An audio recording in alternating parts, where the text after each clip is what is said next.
श्रीलक्ष्मी श्रीमहालक्ष्मी क्षीरसागरकन्यका उत्तिष्ठ हरिसम्प्रीते भक्तानां भाग्यदायिनी।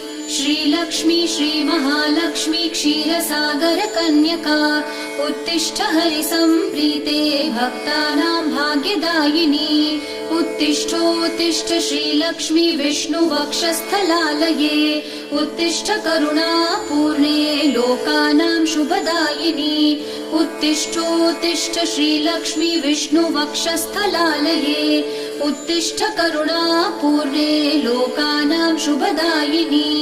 श्रीपद्ममध्यवसिते वरपद्मनेत्रे श्रीपद्महस्तचिरपूजित पद्मपादे श्रीपद्मजातजननी शुभपद्मवक्त्रे श्रीलक्ष्मी भक्तवरदे तव सुप्रभातम्।